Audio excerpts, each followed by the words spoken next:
Election होना है।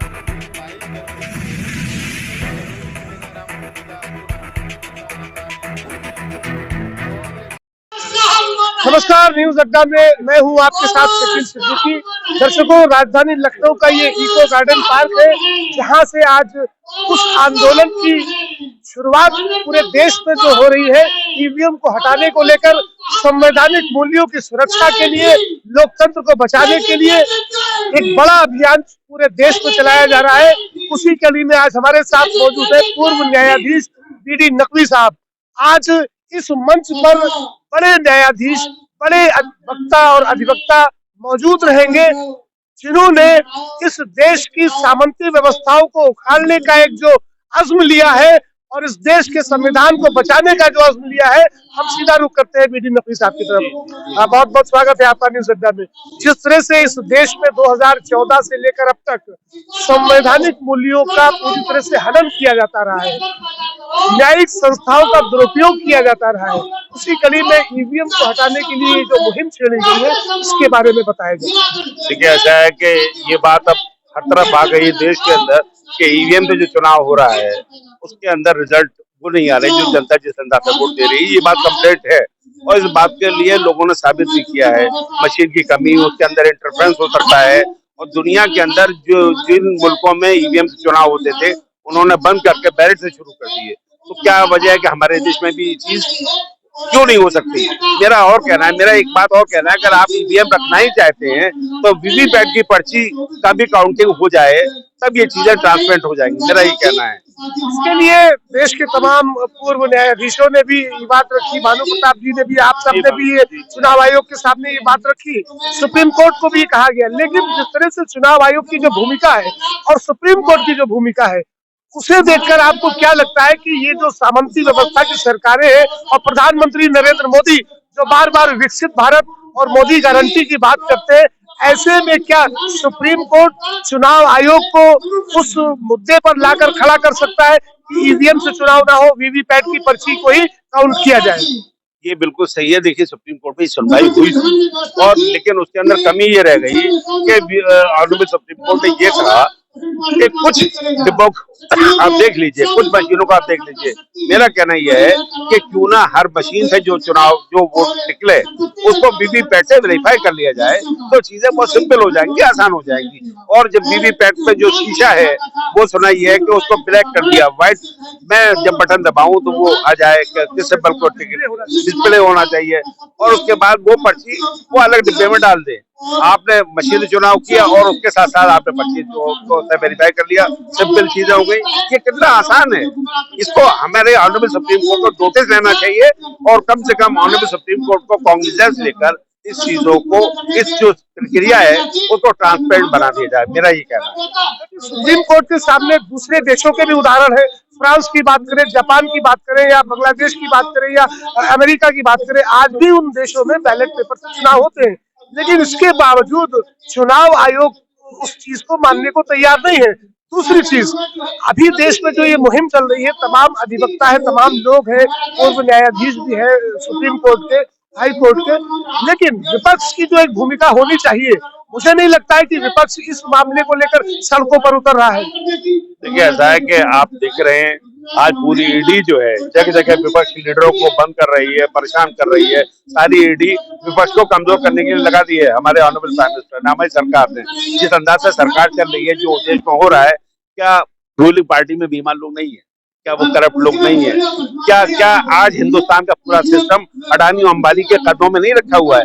क्या सबसे बड़ा प्रॉब्लम है कारपोरेट वर्ल्ड कंट्रोल कर रहा है। देखिए, हमारा बैलेंस बिगड़ गया। पॉलिटिकल पावर मजदूर किसान के पास रहे, पैसा पैसे वाले के पास रहे। अब पैसा भी रहेगा पैसे वाले के पास और पॉलिटिकल पावर भी रहेगी, तो गरीब के कहाँ रहेगा? वो अंबानी कार भी बेचेगा, सब्जी भी बेचेगा, फल भी बेचेगा, तो हमारा गरीब बेचारा क्या बेचेगा? ये देश की स्थिति बन रही है कि इस मुल्क के अंदर एक रेवोल्यूशन की तरफ हम लोग जा रहे हैं। आज डॉलर की कीमत 80-85 रुपए है। आप समझते हैं अगर ये कोई भारतीय बाहर जाके देखे, दुनिया में घूम के देखे, अमेरिका जाके देखे, तो अपनी औकात मालूम हो जाएगी वो विश्व गुरु है या विश्व का सबसे बड़ा फकीर है। एक सवाल हमारा और होगा, तो क्या लगता है कि अब जयप्रकाश जेपी आंदोलन जो हुआ था, वैसे आंदोलन की देश को जरूरत है? क्योंकि जिस तरह से ये जगह जगह पर आंदोलन होते, सीए एनआरसी के तमाम आंदोलन हुए, लेकिन उसको कोरोना की आड़ में दबा दिया गया।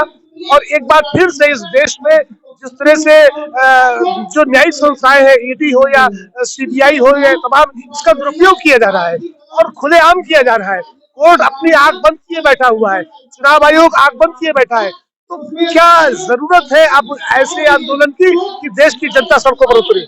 बिल्कुल आंदोलन की जरूरत है। आंदोलन के बगैर इस देश में कोई चीज सही नहीं हो सकती, क्योंकि जब हमारी संस्थाएं हैं, जो कॉन्स्टिट्यूशनल फंक्शनरीज हैं, वो जब कमजोर पड़ गई हैं, हमारे मीडिया का आप हाल देख रहे हैं, नेशनल मीडिया पे कैसे खबरें चलती हैं, हमारे जो कोर्ट्स हैं उनके फैसले किस तरह से आ रहे हैं सबको मालूम है। रेपेस, मर्डर, सबको छोड़ दिया गया। अगर वो सरकार का हिस्सा है कोई क्रिमिनल, सारे क्रिमिनल गवर्नेंस, सबसे बड़ी खराबी क्या हुई है कि हमारे देश में गवर्नेंस क्रिमिनल के हाथ में पहुंच गई है, अपराधियों के हाथ में पहुंच गई। अब बताइए उससे आप उससे क्या अच्छी उम्मीद करेंगे? आप उम्मीद तब करेंगे जब आदमी ने खुद अच्छे काम किए हो। हमारी डेमोक्रेसी का यह खराब एस्पेक्ट है कि यहाँ पर जो क्रिमिनल हैं वो पार्लियामेंट में पहुंच जाते हैं, पार्लियामेंट के अंदर कोई आवाज नहीं है। वो क्रिमिनल क्या बोलेंगे? सही को सही, गलत को गलत कहना चाहिए लोगों को और लड़ाई को आगे बढ़ाना चाहिए। आखिरी सवाल हमारा, क्योंकि जब भी चुनाव हुए हैं देश में 2014 के बाद की बात करें, और विपक्ष की जो भूमिका बड़ी होनी चाहिए थी वो नहीं रही, विपक्ष में बिखराव रहा, इंडिया गठबंधन बना। अब इंडिया गठबंधन में भी काफी बिखराव नजर आ रहा है। ममता बनर्जी अलग जा रही है, अखिलेश यादव के अलग अपने राग है, नीतीश कुमार ने पाला बदल लिया है। ऐसे ही तमाम मामले, तो क्या लगता है कि विपक्षी दलों को आप कुछ कहना चाहते हैं, इंडिया गठबंधन के लिए आप कुछ कहना चाहते हैं कि एकजुट होकर हमारे साथ खड़े हो, हमारे साथ इस मुहिम का हिस्सा बने और इस देश से ईवीएम को हटाए? देखिए ऐसा है कि किसी भी डेमोक्रेसी के अंदर अपोजिशन का स्ट्रांग होना बहुत जरूरी है। अगर अपोजिशन मजबूत नहीं होगा तो बैलेंस बिगड़ जाएगा पावर का। आज आपने देखा नीतीश कुमार टूट गए और बीजेपी, अगर मोदी बहुत पॉपुलर है तो नीतीश की जरूरत ही क्या थी? उनको क्या जरूरत थी? क्या जरूरत है? आप जो है वो एक आदिवासी जो बेचारा एक चीफ मिनिस्टर, आप उसको जेल में बंद कर रहे हैं, उसको भी यही हो रहा है। कल को वो कह देगा मैं आपके साथ हूँ तो वो छोड़ दिया जाएगा। तो आज जो खेल हो रहा है इस देश के अंदर वो बहुत खतरनाक है। वो डेमोक्रेसी के लिए खतरनाक है, वो हिंदुस्तान के गरीबों के लिए खतरनाक है, हिंदुस्तान के मजदूरों के लिए। देखिए सबसे बड़ी प्रॉब्लम ये है कि हमारे मजदूर को, हमारे गरीब को मौका कैसे मिलेगा बढ़ने का? अब सिस्टम इसलिए जा रहा है, कुछ लोगों के पास पैसा रहेगा, कुछ लोग पावर रहेगी, बाकी सब मजदूर रहेगी। ये है ये अब सोच दिया जाए कि अगर 2024 में मोदी एक बार फिर से आ गए तो ये देश का आखिरी चुनाव होगा। लोग ऐसा कहते हैं, लोग ऐसा कहते हैं कि आखिरी चुनाव होगा, ऐसा कहते हैं। लोगों को ये डर है, ये इस बात का डर है कि जिस अंदाज से मोदी कंट्रोल करते हैं चीजों को, जिस अंदाज से, अब आप बताइए इससे बड़ा क्या प्राउड हो सकता है कि एक इंसान जो है वो प्राण दे भगवान को। तो इंसान, इससे बड़ा मजाक इस देश के साथ क्या हो सकता है? मैं सवाल पूछ रहा हूँ। भगवान के मानने वाले जिंदा कौन कर सकता है? नहीं, सवाल ये, आज रोबोट बना लिया विज्ञान ने। देखिए लड़ाई है विज्ञान की और धर्म के पाखंड की। अब कौन जीतता है?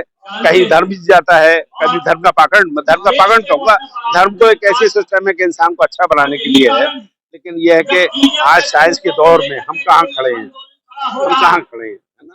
तो निश्चित रूप से तो इस देश में सावरकर और गोलवरकर की जो औलादे हैं वो इस देश को एक बार फिर से गुलाम बनाने की पूरी तरह से तैयारी में है। और अगर इस देश को गुलाम बनाने से बचाना है तो देश के एक एक नागरिक को ईवीएम हटाने की इस मुहिम से जुड़ना होगा और लोकतंत्र को बचाना होगा, संविधान को बचाना होगा। और अगर ऐसा नहीं हुआ तो वो दिन दूर नहीं जब एक बार फिर से इस देश में काले अंग्रेजों का राज होगा और गुलामी की उस त्रासदी में आप रहेंगे जहां पर सांस लेना भी आपका मुश्किल हो जाएगा। पल पल की ताजा तस्वीरें इस आंदोलन की हम आप तक पहुंचाते रहेंगे। न्यूज अड्डा को ज्यादा से ज्यादा सब्सक्राइब करें, वीडियो को ज्यादा से ज्यादा शेयर करें और स्क्रीन पर दिए हुए नंबर पर आप मिस कॉल करें। अगर आपको ईवीएम से देश से हटाना है, निष्पक्ष चुनाव कराना है तो इस नंबर पर जो स्क्रीन पर हम आपको दे रहे हैं उसे मिस कॉल जरूर करें। फिलहाल के लिए इतना ही, नमस्कार।